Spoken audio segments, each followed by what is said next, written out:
우리가 우리의 길을 결정하고 마치 우리의 뜻대로 우리가 원하는 대로 생을 살아가는 것처럼 우리가 그렇게 느끼고 생각할 수 있습니다. 그러나 오늘의 본문은 하나님께서 사람의 걸음을 정하시고 하나님께서 그 사람의 길을 기뻐하신다고 말합니다. 하지만 하나님의 계획하심, 다시 말하면 하나님의 예정과 작정 가운데 있는 사람들이라 할지라도 그 사람들의 삶이 인간의 관점에서 늘 행복하고 즐거운 것만은 아닙니다. 오늘의 본문은 말하길 하나님께서 정하신 사람이라 할지라도 그리고 그 사람들이 가는 길을 하나님께서 기뻐하신다 할지라도 그 사람이 넘어진다고 말합니다. 오늘의 본문 시편 37편 23절과 24절입니다.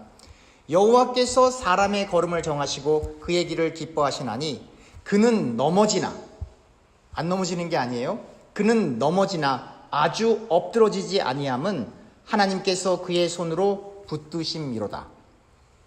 하나님의 사람들이 넘어질 수 있습니다. 그러나 아주 엎드러지지는 않습니다.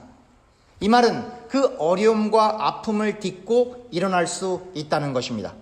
그 절망과 낙심을 이겨낼 힘이 하나님으로부터 생겨난다는 것입니다. 왜냐하면 하나님께서 하나님의 손으로 하나님의 사람들을 붙들고 계시기 때문입니다. 많은 신자들이 어려운 일을 만날 때 이 하나님의 붙들어 주심을 망각하고 절망과 낭망 속에 좌절하는 일이 종종 있습니다. 그러나 그러실 필요 없으십니다. 인간적으로 보면, 세상적인 가치관으로 보면 충분히 이해할 수 있는 절망스러운 상황이지만 신앙의 눈으로 보면 충분히 이겨낼 수 있기 때문입니다. 아니, 충분히 이겨낼 수 없는 불가능한 상황이어도 설령 다시 회복할 수 없을 만큼 절망의 나락으로 떨어졌다 할지라도 괜찮은 것은 오늘의 본문이 말하길 하나님이 하나님의 손으로 하나님의 사람들을 붙드시기 때문입니다.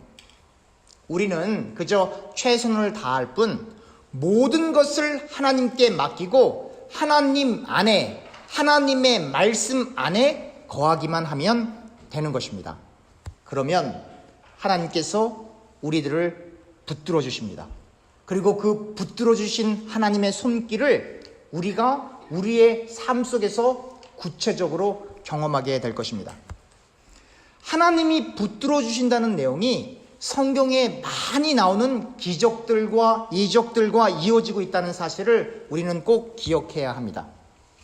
애굽에서 고통받는 이스라엘 백성들을 출애굽시키시는 하나님의 붙들어 주심, 그 붙들어 주심 가운데 10가지 재앙, 홍해바다가 갈라지고 구름기둥과 불기둥으로 인도하시고 메추라기와 만나로 먹이시고 반석에서 샘물을 내시는 구체적인 하나님의 붙들어 주시는 역사, 광야 생활을 마치고 가나안 땅을 정복하게 해주시는 하나님의 붙들어 주심, 북왕국 이스라엘과 남왕국 유다가 멸망해가는 가운데에서도 하나님께서는 하나님의 선지자들과 때로는 왕들을 세우셔서 이스라엘의 신앙을 개혁하게끔 하셨던 하나님의 붙들어 주심, 이스라엘의 멸망 이후 바벨론과 페르시아의 포로기와 포로기한 가운데에서도 하나님의 사람들을 보내어 이스라엘의 신앙을 회복시키는 하나님의 붙들어 주심, 중간기를 거쳐 신약으로 넘어와 로마가 패권을 쥐고 있는 상태에서도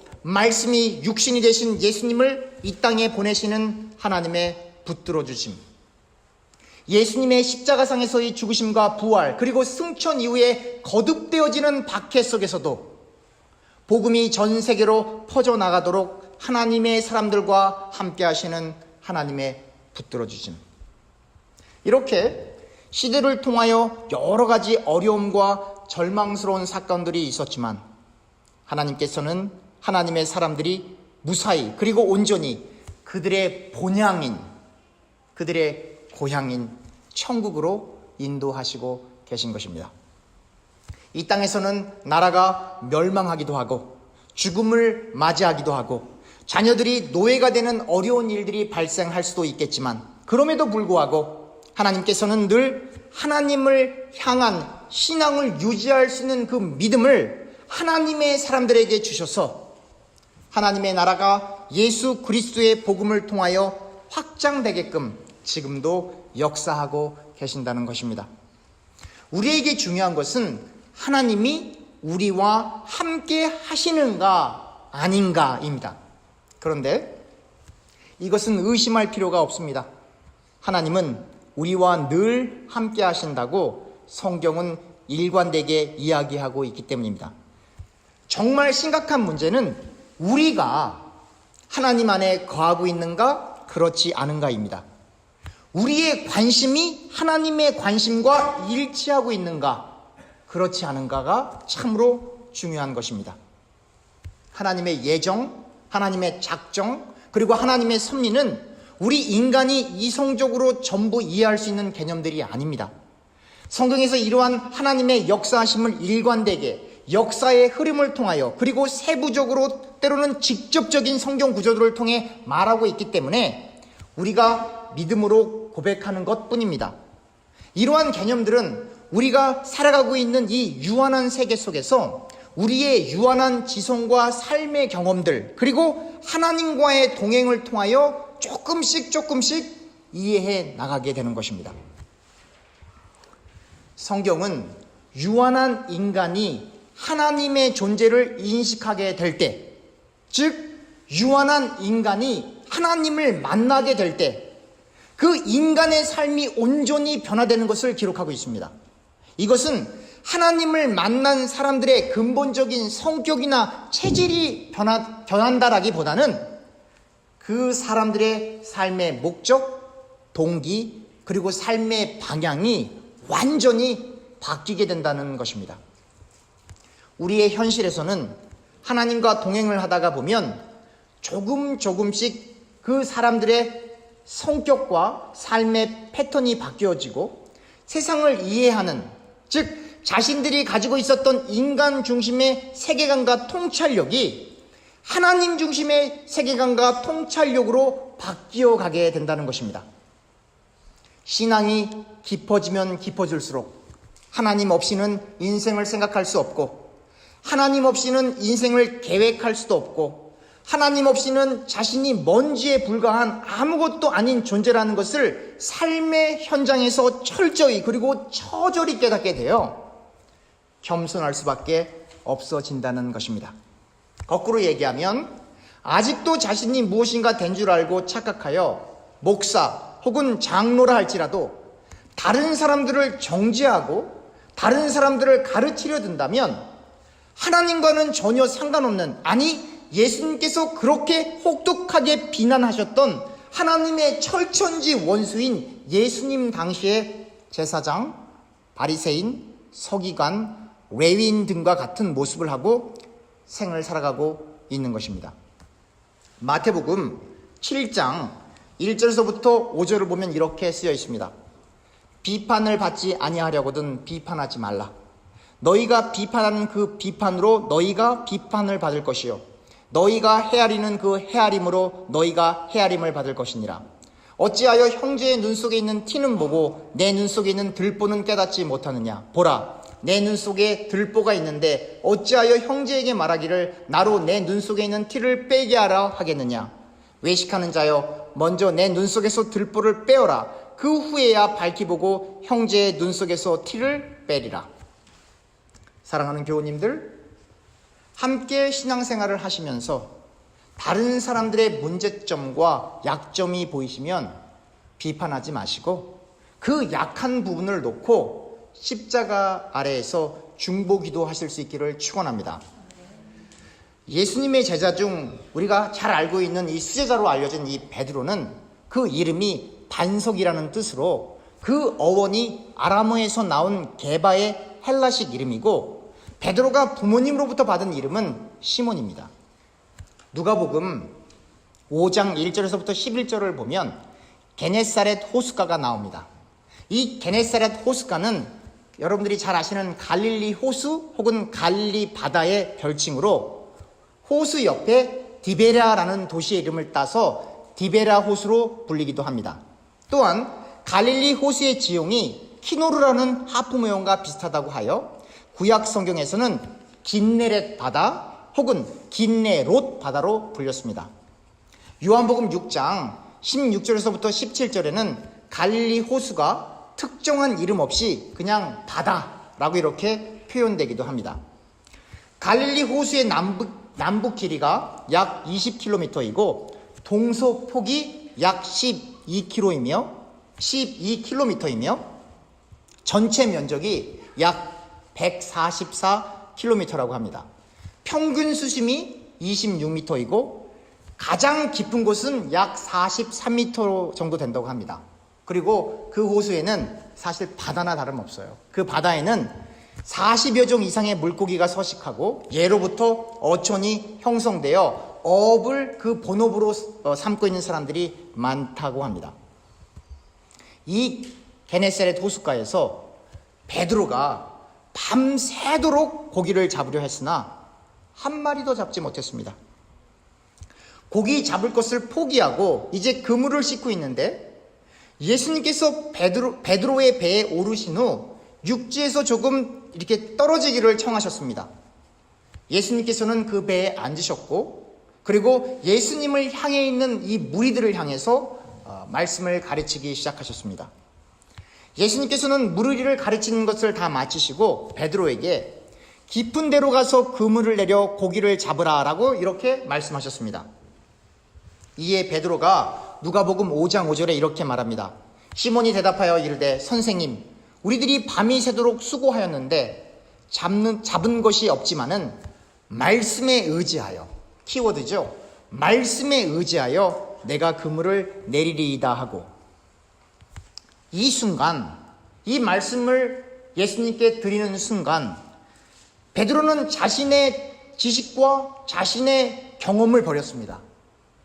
어부로서의 자존심을 버리고 어부로서 갖고 있는 그 풍부한 노하우를 다 내려놓고 그저 예수님의 말씀에 순종하였던 것입니다. 우리가 잘 아는 대로 예수님의 말씀에 순종한 베드로는 그물이 찢어질 정도로 고기를 잡게 되었고 친구들에게 도움을 요청할 수밖에 없었습니다.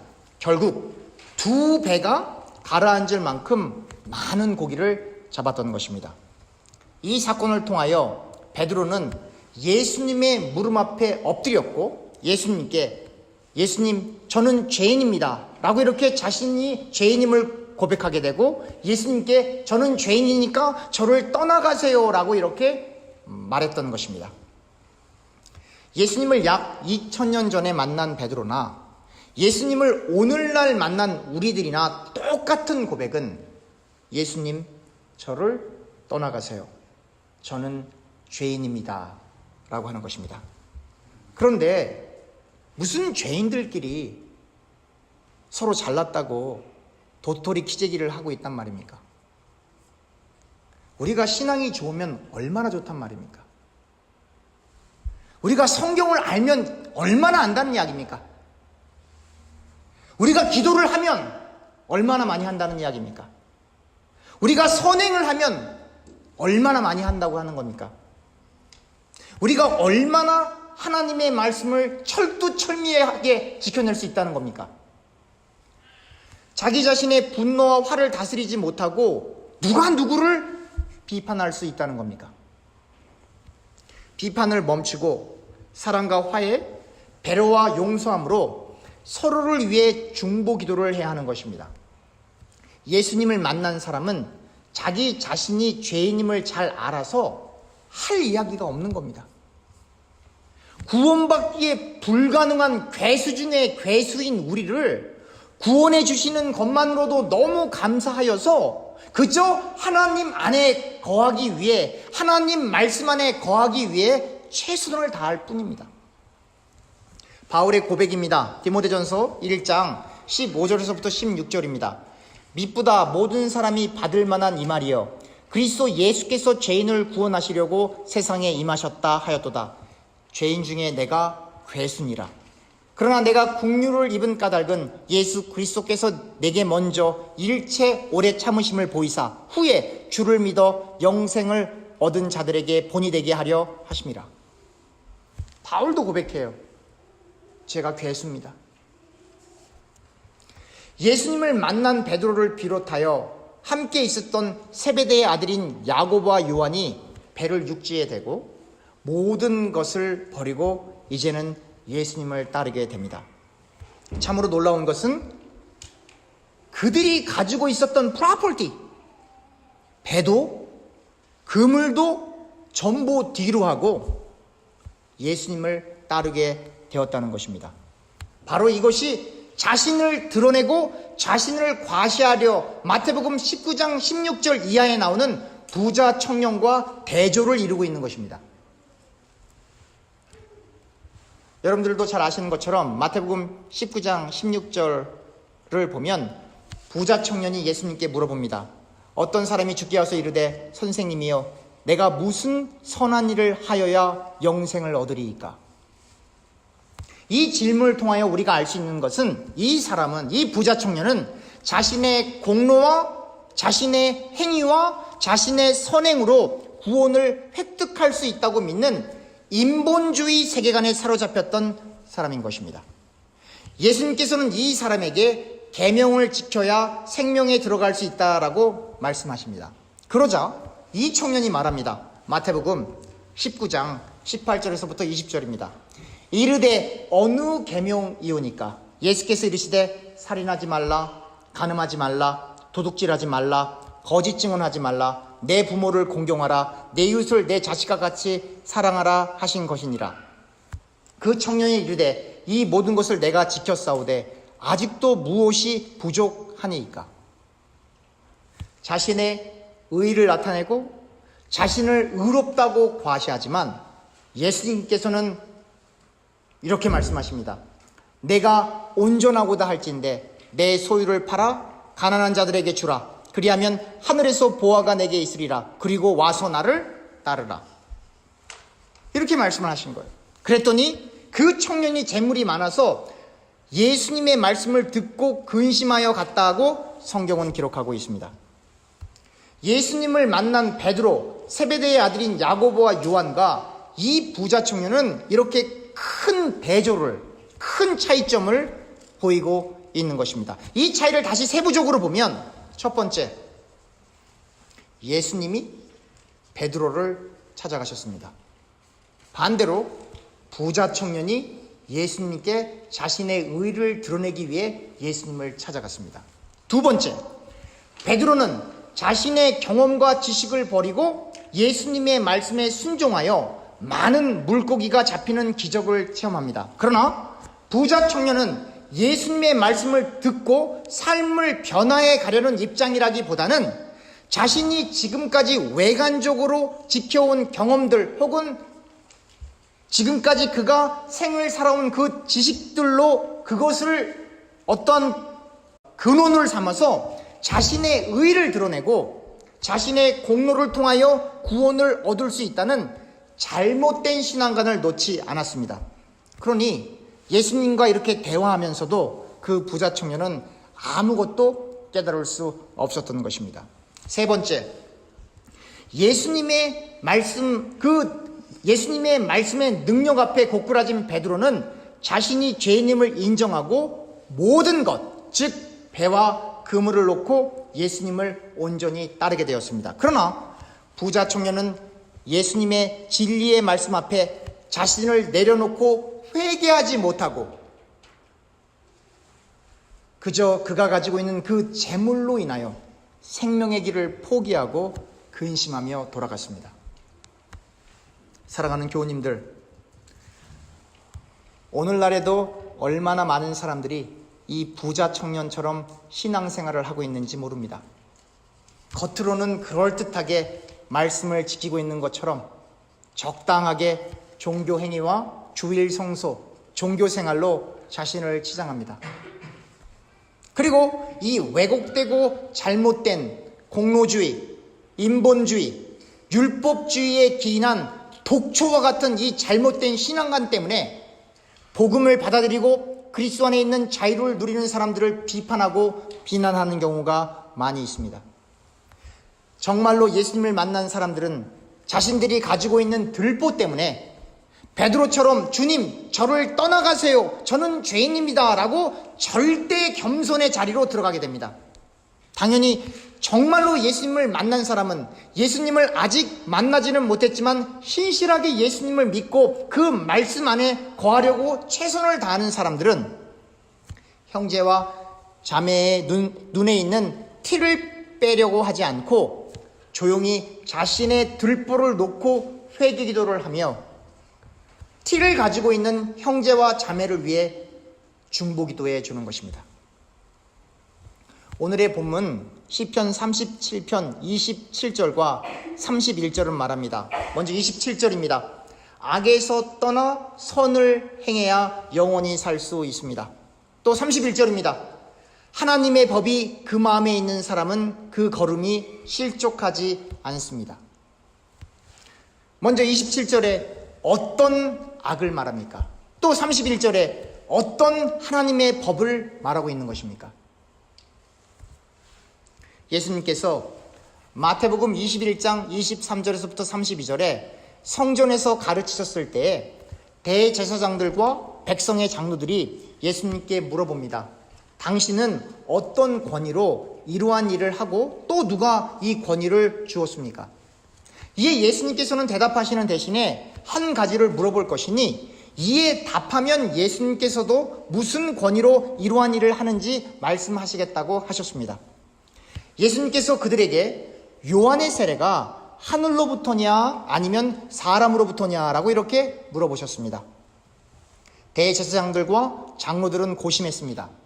만약 하늘로부터라고 하면 왜 요한을 믿지 않는지에 대답할 수가 없었고, 만약 사람으로부터다라고 하면 요한을 선지자로 생각하고 있는 백성들이 두려웠던 것입니다. 그래서 이들은 예수님께 모르겠습니다라고 답했습니다. 예수님께서는 그들에게 이르시되 그러면 나도 무슨 권위로 이러한 일을 하는지 너희에게 말하지 않겠다라고 하셨습니다. 그리고 나서 예수님께서 그들에게 계속해서 말씀하십니다. 어떤 사람에게 두 아들이 있었는데 맏아들에게 오늘 포도원에 가서 일하라고 했습니다. 맏아들은 그렇게 하겠다고 했지만 포도원에 일하러 가지 않았습니다. 둘째 아들에게 포도원에 가서 일하라고 했더니 싫다고 하였지만 그 후에 뉘우치고 일하러 갔습니다. 이 예화를 마치시고 예수님께서는 대제사장들과 백성의 장로들에게 물어봅니다. 마태복음 21장 31절부터 32절입니다. 그 둘 중에 누가 하나님의 뜻대로 하였느냐? 이르되 둘째 아들이니이다. 예수께서 이르시되 내가 진실로 너에게 이르노니 세리들과 창녀들이 너희보다 먼저 하나님의 나라에 들어가리라. 요한의 의의 도로 너희에게 왔거늘 너희는 그를 믿지 아니하였으되 세리와 창녀는 믿었으며 너희는 이것을 보고도 끝내 뉘우쳐 믿지 아니하였도다. 사랑하는 교우님들, 제가 다시 묻겠습니다. 오늘의 본문 시편 37편 27절에 언급된 악은 어떤 악을 말하고 있는 것입니까? 그리고 31절에 언급된 하나님의 법은 어떤 법을 이야기하는 것입니까? 이 악은, 영생을 절대로 받을 수 없는 이 악은 자신의 공로를 드러내고 그 공로로 구원을 받을 수 있다라고 생각하는 부자 청년이 가지고 있었던, 그리고 예수님 당시에 대제사장들과 백성의 장로들이 가지고 있었던 인본주의, 공로주의, 율법주의가 바로 그 악인 것입니다. 하나님의 사람들 가운데 있어 실족지 않게끔 인도하시는 하나님의 법은 무엇입니까? 그것은 바로 십자가의 법입니다. 몸을 팔아 생계를 유지하는 창녀라 할지라도 이스라엘 백성들의 피를 빨아먹는 매국노와 같은 예수님 당시의 세리라 할지라도 예수님을 구주로 받아들이면 영생을 얻는다는 십자가의 법인 것입니다. 예수님의 거룩한 보혈을 통한 이 십자가의 법이 저와 교우님들을 죄에서 자유케 하였고 우리는 진실로 예수 그리스도 안에서 참 자유를 얻은 것입니다. 그래서 한편으로는 하나님을 경외하지만 두려움 때문에 억지로 하나님의 말씀을 율법적으로 지키는 것이 아니라 우리를 구원하신 하나님의 놀라운 은혜에 감격하여 하나님의 말씀을 읽고 듣고 지키고 싶은 것입니다. 그 하나님의 말씀이 너무 달아서 그 말씀을 읽지 않고는, 그 말씀이 되신 예수님 없이는 이제는 더 이상 생을 살아갈 수 없어서 베드로처럼 우리는 우리의 지식, 경험, 그리고 우리의 모든 소유를 뒤로하고 하나님을 아는 지식을 더욱 풍성하기 위해 늘 기도와 말씀으로 나아가게 되는 것입니다. 사랑하는 교우님들, 예수 그리스도 안에 자유, 기쁨, 행복, 겸손, 배려, 이러한 덕목들이 회복되어지시길, 그리고 이 덕목들이 지속되어 지켜질 수 있도록 여러분들과 저의 겉사람을 죽이고 우리 자신을 부인하고 오직 예수님만 의존할 수 있기를 간절히 소원하고 축원합니다. 정말로 예수님을 사랑하게 되면 절대 겸손의 자리로 들어갑니다. 정말로 예수님을 사랑하게 되면 비판을 멈추고 상대를 위해 진심으로 중보기도 하게 되어 있습니다. 정말로 예수님을 사랑하게 되면 내 속에 있는 분노와 화를 다스리게 되어 있습니다. 정말로 예수님을 만나게 되면 예수님의 말씀 없이는 한시도 서 있을 수 없게 되는 것입니다. 예수님께서 십자가상에서 그 마지막까지도 하나님께 저들이 지금 무엇을 하는지 저들이 알 수 없습니다. 저들의 죄를 용서해 주세요, 아버지라고 이렇게 고백했던 것처럼 저와 교우님들 역시 무조건적으로 우리를 사랑해 주시는 그 하나님의 은혜에 감동받고 은혜를 받아서 부족하지만 우리 역시 그 용서의 사랑, 배려의 사랑을 실천하기 위해 최선을 다하게 되는 것입니다. 그 하나님의 은총과 자유함과 축복이 저와 교우님들에게 늘 함께하기를 간절히 축원합니다. 기도하겠습니다.